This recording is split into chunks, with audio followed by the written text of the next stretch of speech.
Kalau belum subscribe juga segera ya, supaya kita bisa terus mengikuti channel ini dan sehingga channel ini bisa jadi berkat dalam hidupmu. Kami berikan kemuliaan bagimu Tuhan. Engkau sudah terlalu baik. Maafkan kami sering menuntut Engkau berlebihan tanpa kami menyadari peran kami yang berkurang. Seringkali kami mengarahkan jari ke sorga dan berkata more and more. Padahal Tuhan sudah cukupkan hari per hari. Tuhan berikan apa yang money atau uang tidak bisa beli. Justru Tuhan berikan cuma-cuma kepada kami. Yang terutama adalah keselamatan jiwa kami.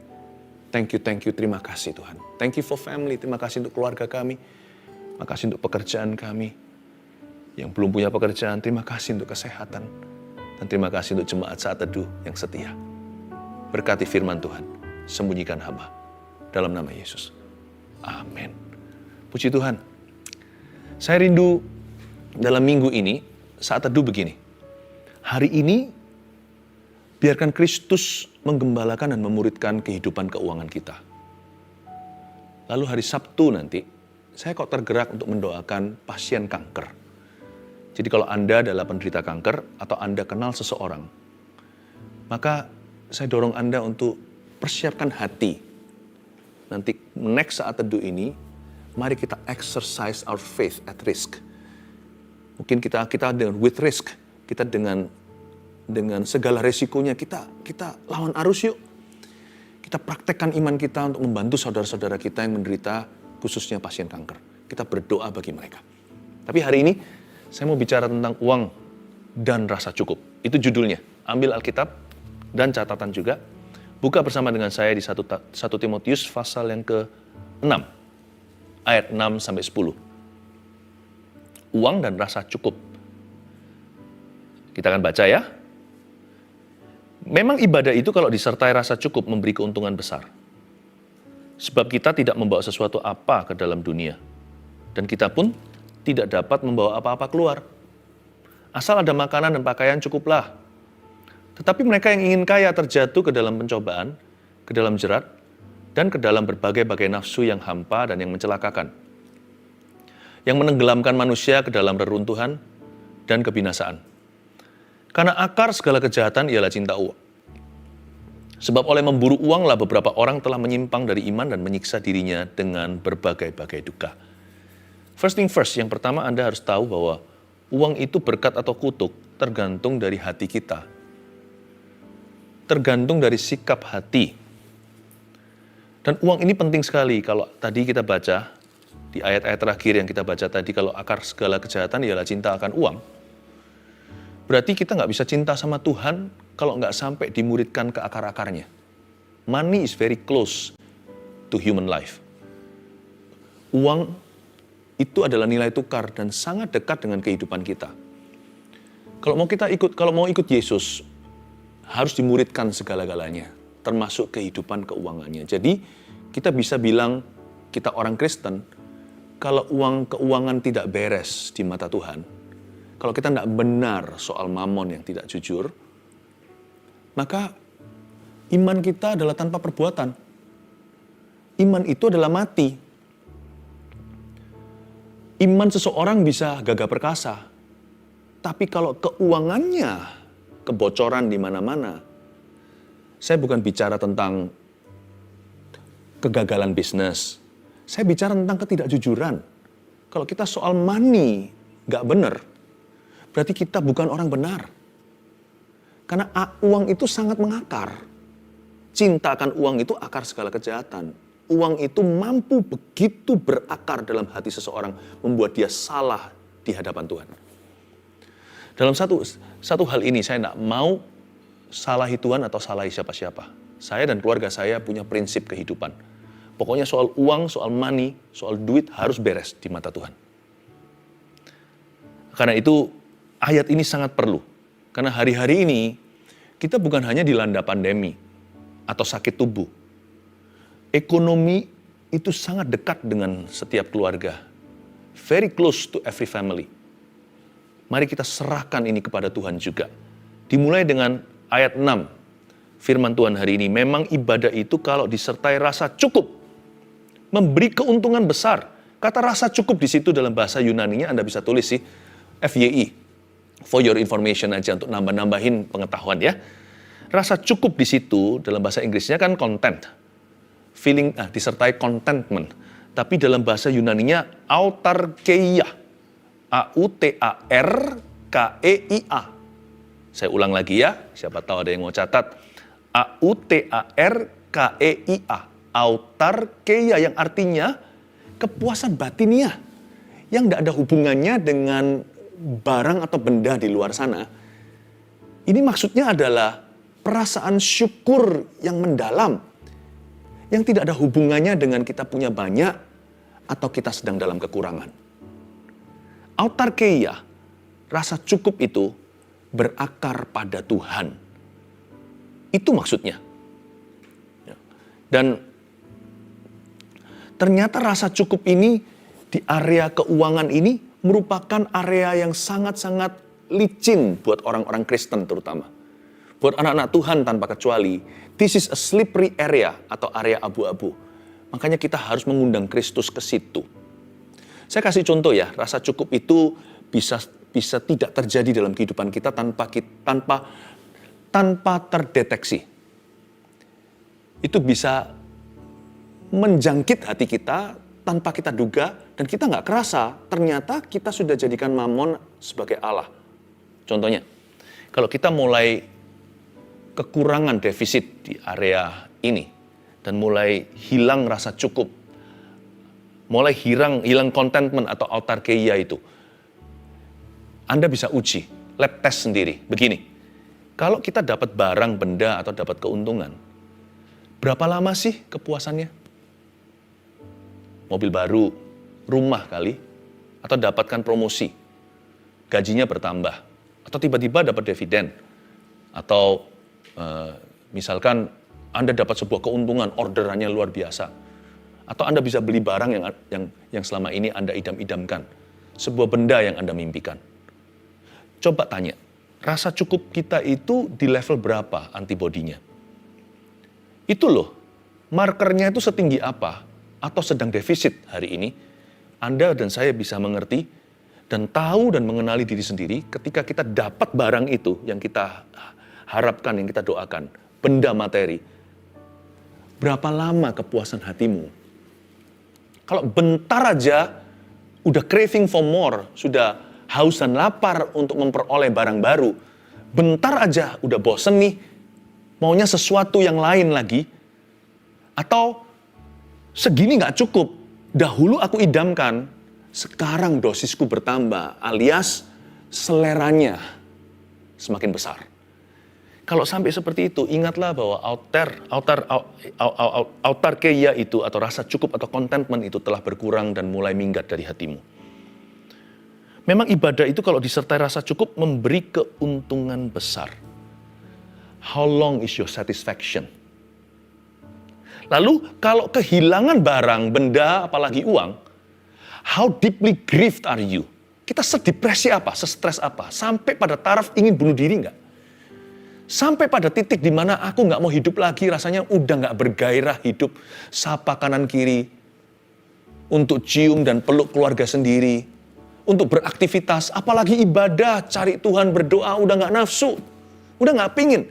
Kalau sampai kita gara-gara kehilangan benda, barang, atau uang, kita menjadi orang yang paling depresi dan malang di dunia, then please know this, that Mammon is your God. Bahwa Mammon adalah Allahmu, bukan Tuhan. Nggak ada orang bisa melayani dua Allah. Kita melayani Tuhan atau melayani Mammon. Mammon melayani kita, uang harus menjadi hamba. Tapi ketika uang jadi tuan, kita harus tahu kapan itu terjadinya. Yaitu kalau kepuasan batinia kita terhadap barang itu lekas menguap. Atau kita terlalu stres kalau kehilangan barang, apalagi kalau kehilangan uang. Baik itu ditipu orang, jatuh bisnisnya, atau mengalami kerugian.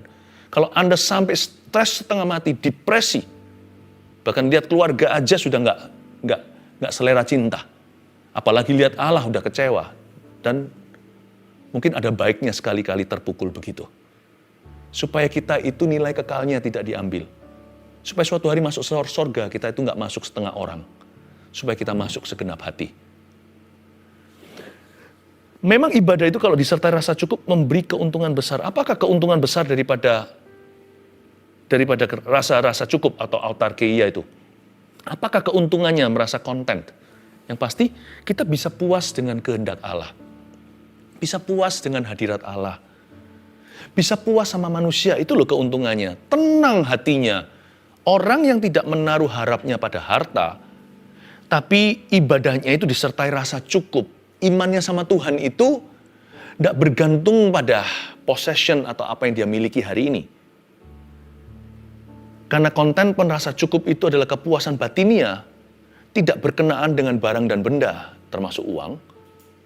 Tidak ada hubungannya dengan harta. Ada sebuah dunia tersendiri di dalam sini yang dipenuhi dengan syukur dan dipenuhi dengan perspektif ilahi bahwa hidupku tidak bergantung seberapa banyak hartaku. Kalau kita bisa punya dunia seperti ini di dalam diri kita oleh kuat kuasa Roh Kudus dan firman Allah yang bercokol di dalam jiwa kita, akan ada keuntungan besar. Keuntungan yang non-materi. Belum lagi awet muda orang yang begini. Tenang hatinya. Hatinya tidak ada craving, tidak ada suatu kecanduan untuk memiliki lebih. Orang itu tenang di dalam hati. Keuntungan besar apa? Orang itu bisa puas sama kehendak Allah. Dia bisa berkata dengan entengnya, Tuhan, sekalipun aku punya masalah, biar kehendakmu yang jadi, bukan kehendakku. Orang begini disetir Yesus. Dia nggak ngotot pegang setirnya sendiri. Orang begini akan mengalami penyertaan Tuhan. Sekalipun dia dalam problema ya. Tetapi dia nggak berlebihan. Karena dia tahu status identitasnya nggak di situ. Orang seperti ini gampang menerima pertolongan. Karena dia nggak akan lihat pada lubang donatnya. Dia tidak akan lihat pada stresnya. Tapi dia akan mudah sekali untuk menyerahkan segalanya kepada Tuhan. Orang seperti ini keuntungannya besar. Dia bisa puas dalam hadirat Allah. Sebab kita tidak membawa sesuatu apa ke dalam dunia, kata ayat 7. Dan kita pun tidak dapat membawa apa-apa keluar. Rasa cukup itu lebih mudah terjadi di hati seseorang yang tahu pewahyuan firman. Bahwa dunia ini bukanlah rumah permanennya.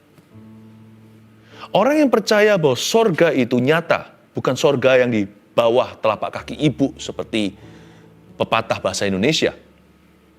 Kalau kita baca Alkitab, kita tahu ternyata sorga itu bukan rekayasa atau ide manusia. Sorga itu tempat nyata dan Yesus mengatakannya, Yohanes 14 contohnya, aku pergi ke sana untuk menyediakan tempat bagimu, di rumah Bapakku ada banyak tempat tinggal.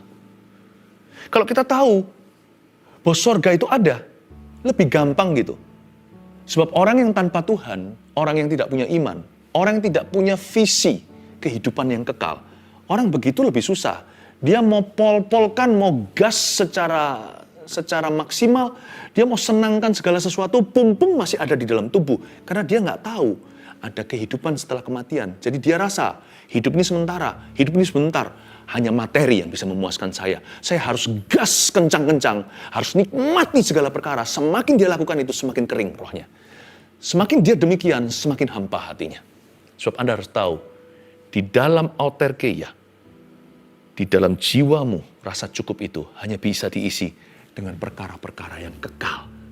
Dengan perkara-perkara yang rohani. Dengan hubungan. Malahan, hal-hal yang memuaskan hati manusia yang paling memuaskannya. Itu bukan benda, barang, uang, tapi orang. Anda akan terkejut, Anda bisa punya begitu banyak duit. Makan sendirian coba. Kalau nggak percaya, Anda bisa jadi konglomerat tapi di dalam penjara. Anda juga nggak happy, nggak bahagia. Nggak harus penjara beneran. Coba sekarang, berapa banyak orang punya rumah besar, punya rumah mewah, karantina masa corona. Nggak boleh keluar rumah berbulan-bulan. Happy nggak? Rumah Anda diselaputi emas. Anda bisa beli apapun juga kan ada delivery. Anda bisa nonton TV, TV-nya kalau segitu kan di rumah terus nih. Gedein sekalian. Setembok besarnya. Are you happy? No. Then you know. Kalau fellowship atau bersekutu dengan sesama itu yang membahagiakan. Ternyata itu for free. If you're nice to people, kalau kita itu bisa kind to people, baik terhadap orang lain, dunia kita penuh warna. Ternyata autarkeia, rasa content atau rasa cukup itu tidak berhubungan dengan possession atau materi. Amazing ya, ayat ini pewahyuan. pewahyuan bagi orang miskin maupun bagi orang kaya. Sebab setiap orang miskin maupun orang kaya selalu ingin lebih kaya. Dan ini bukan ayat pesimis, ini justru memberikan pada kita prioritas. Nah, kalau kita punya prioritas sudah benar, berkat mudah mengalir. Ini yang disebut cari dulu kerajaan Allah dan kebenarannya. Makanya biarkan Yesus memuridkan kehidupan keuangan Anda, supaya nanti uang bisa mengalir dalam hidupmu. Karena uang bukan lagi jadi berhala. Tapi bukan uang yang membuat kita rasa cukup. Hari ini saya sedang membahas dengan Anda autarkeia. Saya sedang membahas rasa cukup itu yang sesungguhnya, yang sejati ternyata, bukan pada benda dan barang. Karena kita tahu bahwa kita nggak membawa sesuatu apa-apa ke dalam dunia. Dan kita pun tidak dapat membawa apa-apa keluar. Ayat 7 tadi. Ayat 8 sekarang. Asal ada makanan dan pakaian cukuplah. Apakah ayat 8 mengajarkan kita untuk malas dan tidak berusaha? Oh tidak. Asal ada makanan dan pakaian cukuplah ini bukan ayat pesimis. Tapi ini adalah sebuah himbauan, bukan himbauan, sebuah perintah firman Tuhan. To slow down the craze. Untuk memperlamban kegilaan dunia. Kegilaan dunia, jangan lihat dunia. Itu ada di dalam hati setiap manusia yang tidak dipenuhi dengan roh Allah. Kita juga bisa kembali begitu loh. Kalau kita hari ini defisit firman Allah. The craze, begini maksud saya. Dulu, hal-hal tertentu sudah bisa memuaskanmu. Sekarang dosisnya meningkat. Udah nggak cukup segitu. Dulu kalau kita bisa untung 1.000, kita senangnya setengah mati. Asal bisa untung gitulah. Naik tiba-tiba seleranya, semakin bernafsu. 1.000 nggak cukup, harus juta. Setelah juta, sekian juta, pertama kali pegang juta itu rasanya, wah, berbunga-bunga, berbinar-binar. Sekarang, baru berapa tahun? Rasanya itu apa artinya? Dahulu memuaskanmu, sekarang itu tidak berarti sama sekali. Harus miliar. Miliar pun 1 digit, miliarnya berdijit-dijit. Miliarnya dengan nolnya banyak di belakang, baru bisa memuaskan Anda. Setelah itu, naik lagi dosisnya. Lama-lama Anda pikir, apa lagi yang bisa saya beli? Hampa, hampa, hampa. Ayat ini bukan bicara bahwa kita pesimis aja, minimalis. Nggak usah sukses nih. Enggak loh ya. Ini bukan poverty mentality. Ayat 8 tidak mengajarkan pada kita mentalitas kemiskinan. Karena kita tahu baik Abraham, Ishak maupun Yakub, tiga-tiganya, cikal bakal iman kita itu orang-orang yang sukses. Bukan karena main curang, mereka sukses karena mengelola, karena prioritas mereka benar. Abraham itu loh, Ishak aja, putra mahkota, jangankan perusahaannya, diserahkan ke Tuhan. Makanya Tuhan berkata, aku akan menjadikan keturunanmu berkat. Aku akan memberkati siapa yang memberkati kamu, aku akan mengutuki siapa yang mengutuki kamu. Ishak, dia nggak jadi anak mama. Sendok emas papa yang disuapkan ke mulutnya. Dia cari bagian divisi. Sumur-sumur Abraham yang sudah mati. Digali lagi, diusahakan. Dia jadi juragan air di padang gurun. Karena itu Ishak menuai 100 kali lipat, kata firman Tuhan di perjanjian lama. Yakub bagaimana? Dia sampai hitam gosong kulitnya. Karena dia turun ke lapangan. Tidak jadi anak bos, menang-menang anak Abraham, cucunya. Tapi dia sendiri melakukan dengan turun tangan, menggembalakan domba-domba dan kambing dari tangan Laban. Sehingga dia menjadi lebih besar daripada uncle paman atau papa mertuanya. Coba bayangkan, 3 orang-orang ini tidak ada poverty mentality. Mereka tidak pernah berkata asal ada makanan dan pakaian cukuplah dalam tonasi yang salah. Tapi ayat ini gini loh, bro gitu kira-kira. Sudahlah, kamu mau punya berapa duit? Berapa banyak harta? Makan juga cuma 3 kali sehari kalau nggak kolesterolan. Atau lebih sedikit-sedikit boleh lah ya, tapi nanti harus diet kemudian. Asal ada makanan dan pakaian cukuplah. Mau cari apa? Mentalitasnya mengelola.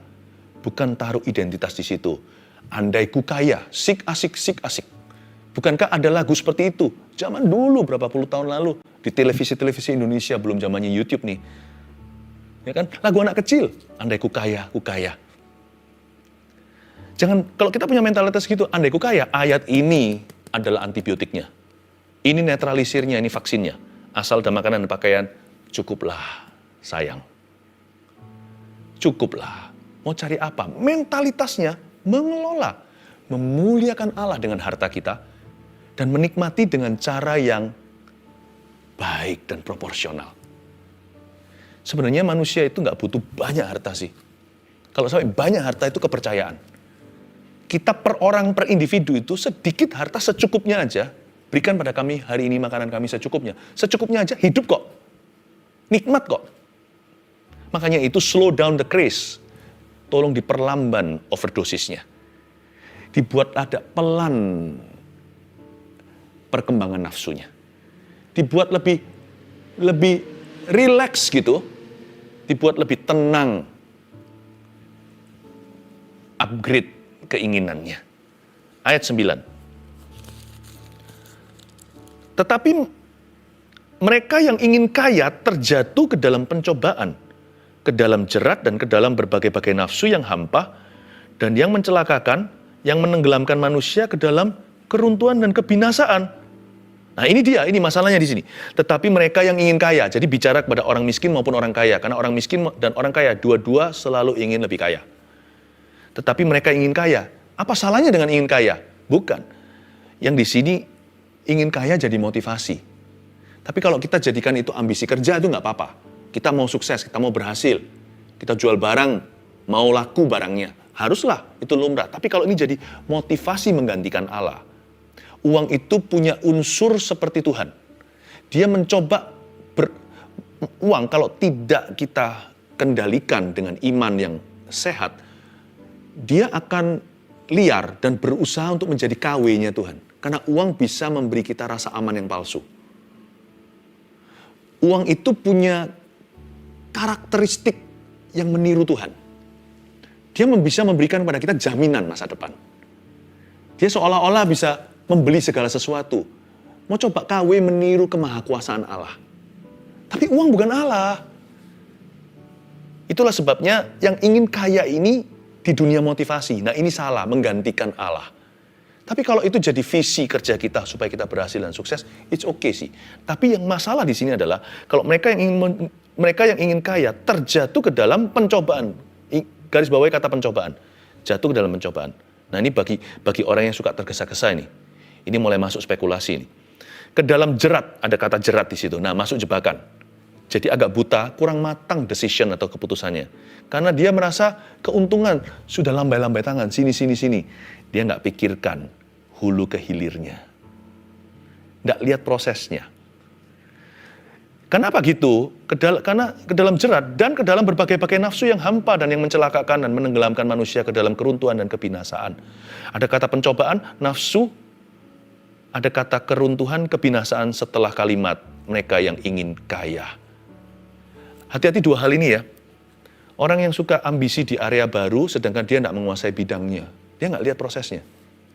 Be very careful. Satu bidang itu salah atau benar, asal itu bukan kriminalitas.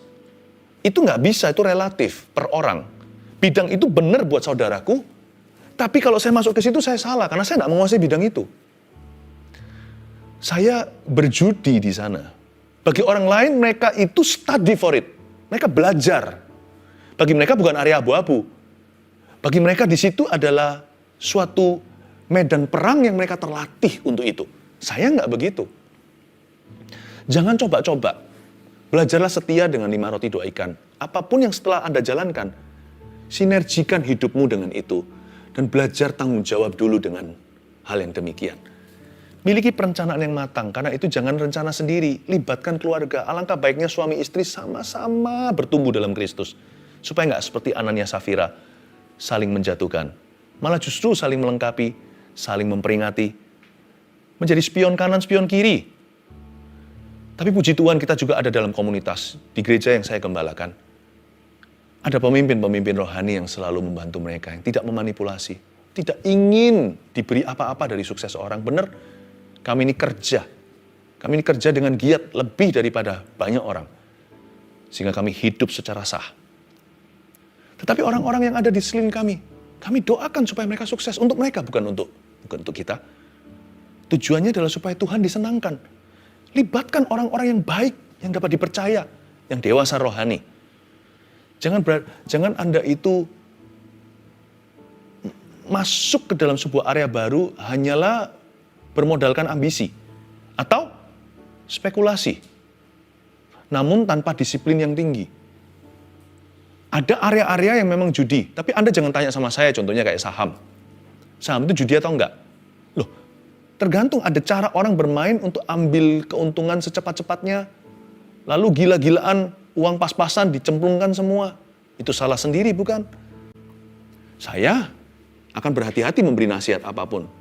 Saya ajak Anda berpikir aja daripada saya memutuskan untuk Anda. Begini ya, bagi orang yang punya sifat suka berjudi, apapun jadi, jangankan saham atau apa, olahraga aja jadi judi. Hari ini hujan atau enggak, taruhan. Apapun dipertaruhkan. Kalau yang seperti itu, mendingan cari kerja yang absah. Mendingan cari sesuatu yang sifatnya itu Anda bisa dimonitor. Dan Anda juga bisa bertumbuh perlahan-lahan.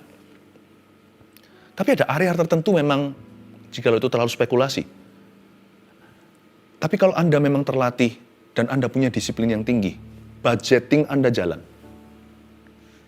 Anda punya budget tertentu untuk sesuatu hal. Bukan kriminalitas, sesuatu yang baik, namun sesuatu yang beresiko lebih tinggi. Asal Anda tahu mawas diri, ada handremnya atau ada seat beltnya, atau sabuk pengamannya, maka silakan. Tapi kalau ada di sini orang yang sudah punya penyakit judi, mentalitasnya dari dulu itu kelemahan pribadi, then don't even think about it. Dipikirkan pun jangan, mendekati pun jangan. Sebab apapun dengan diri orang seperti ini, ya kan? Cicak atau apa itu yang biasanya di rumah kita, toke gitu, berapa kali aja bisa dibuat taruhan besar-besaran sama teman-temannya. Ini ekstrimnya. Orang yang seperti ini, mendingan janganlah mikirkan yang gitu-gitu. Sedangkan orang yang disiplin tinggi pun harus super hati-hati. Please be careful. Sebab Alkitab mengatakan seperti ini. Amsal 13 ayat 11 bunyinya begini. Harta yang cepat diperoleh akan berkurang. Alkitab sudah memperingatkan. Tapi siapa mengumpulkan sedikit demi sedikit menjadi kaya. Saya ulangi. Harta yang cepat diperoleh akan berkurang. Alkitab sudah mengatakan, siapa mau cepat kaya akan jatuh miskin. Kalau bisa, bahkan mungkin sekali untuk bangkrut total. Tapi siapa mengumpulkan dikit demi sedikit menjadi kaya. Sedikit demi sedikit, nggak tentu ribuan. Bagi beberapa orang, karena dia kerjanya itu loyal, karena dia sungguh-sungguh tanggung jawab, dan dia menjadi expert dan excellent dalam apapun yang dia lakukan. Dikit demi sedikit, bagi keluarga tertentu itu ribuan. Bagi keluarga lain itu jutaan. Jangan saling iri ya. Porsinya beda-beda 1, 2, 5 talenta. Bagi keluarga tertentu lainnya, itu miliaran sedikit demi sedikit. Orang yang miliaran, penghasilannya juga bisa berpikir, aku mau langsung triliunan. Karena manusia selalu mau mendaki gunung yang mereka tidak punya. Tapi Alkitab berkata, masuklah dalam proses. Masuk dalam proses. Apapun juga itu ada budgetnya dan harus ada prosesnya. Hulu hilir dari ujung ke ujung satunya. Anda harus lihat prosesnya. Dikit demi sedikit itu bisa ribu, juta, atau miliar. Jangan saling iri. Masing-masing tanggung jawab sendiri di hadapan Tuhan. 5 roti, 2 ikan. Baik itu 2 ikannya, 2 ikan teri, ikan teri maksudnya. Atau 2 ikan paus. Tapi jangan langsung minta 20 ikan atau 200 sekalian. Selalu dimulai dengan apa yang Tuhan taruh di tanganmu untuk kau pertanggungjawabkan. Karena akar segala kejahatan ialah cinta uang. Ayat 10. Maksudnya akar segala kejahatan ialah cinta uang itu apa? Uang itu bukan akar kejahatan loh ya. Cinta akan uang, bukan uang. Uang itu berkat Tuhan atau kutuk, tergantung hatimu. Karena akar segala kejahatan itu bukan uang, tapi cinta uang. Maksudnya apa? Saya kasih penjelasan simpel sekali. Akar segala kejahatan ialah cinta uang itu begini loh. Demi uang ya, tiada dosa yang mustahil di dunia ini. Kira-kira gitulah bahasa saya untuk menjelaskan ini. Makanya itu, for money, people will do anything. Itu yang saya sebut kegilaan yang terjadi di dalam batin manusia yang hampa. Isilah, Bapak Ibu Saudara jemaat yang terkasih, isilah dengan autarkeia, rasa konten dalam Yesus atau perasaan cukup dalam Tuhan. Karena itu saya kasih 3 poin sederhana untuk Anda mulai dengan ini. Amsal 13:11 tadi jangan lupa ya, harta yang diperoleh cepat-cepat berkurang, tapi yang dikumpulkan dikit-dikit menjadi kekayaan.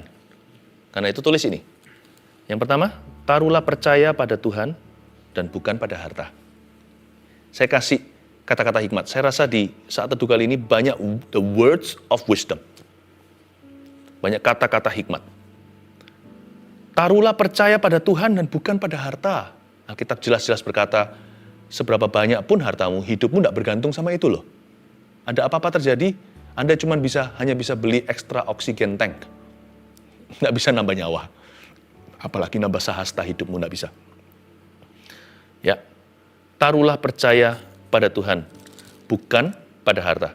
Jadi, janganlah kita itu ingin segera menjadi kaya. Oleh karena itu nomor 2, tabunglah pelan-pelan dan jangan serakah.